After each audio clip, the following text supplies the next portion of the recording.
Hello, my name is Benji Adu-Gyamfi, representing Brunswick Church, and the verse I'm going to be using my short sermon from Psalms 57, 1 through 5, and my theme is, while we're waiting, God is listening. We all want to be listened to, right? We want to know our voices matter, that people care what we have to say, and that someone is listening. As true as that is, I think it's especially true during difficult circumstances. When we're feeling frustrated, afraid, confused, or anxious. It means a lot to know we have someone to talk to and that someone is listening. Today, we're going to talk about listening and being heard, especially during those difficult moments. In December of last year, I had basketball tryouts for school. I'd not been playing well at all, and I kept praying to God that I'd be able to play good enough to make the team. As near the last year of trials, I still wasn't playing good until we had a scrimmage. I ended up playing great, and I made the team. But before that scrimmage, I didn't really believe that God was listening. But I realized I was all along. I don't know if you have a simple story like mine or not. If you do, I hope you know you're not alone.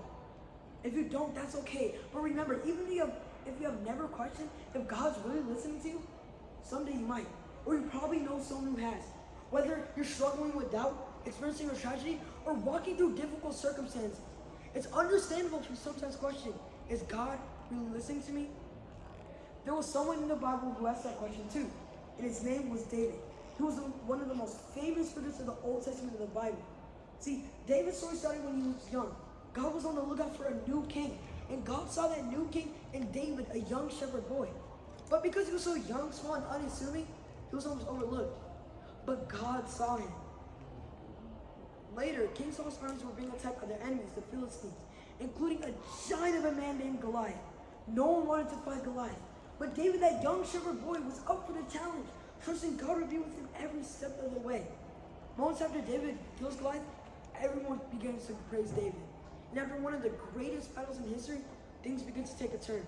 See, Saul begins to grow jealous of David.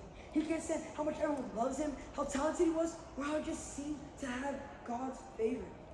Things got so bad that David had to flee the country while Saul and his men continued to try and kill him.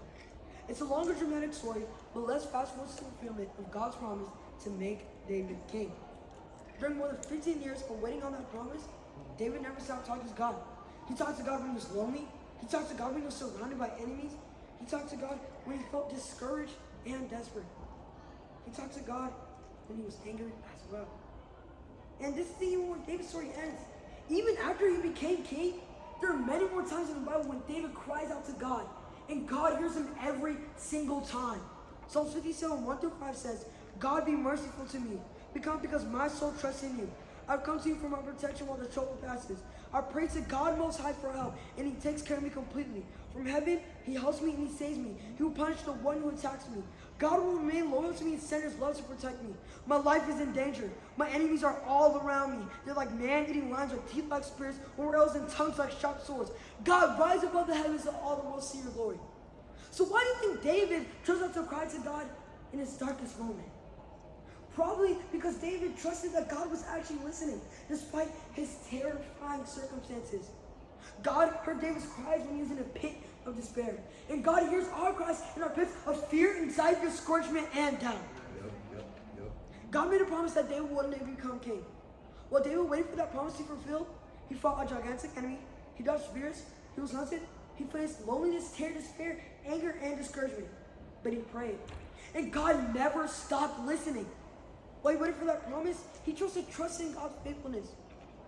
David never stopped talking to God, because David knew that while we are waiting, God is listening. So why are you waiting on God? Like David, are you waiting for a promise to be fulfilled? Are you waiting for a prayer to be answered? Are you feeling lonely, afraid, overwhelmed, angry, or discouraged?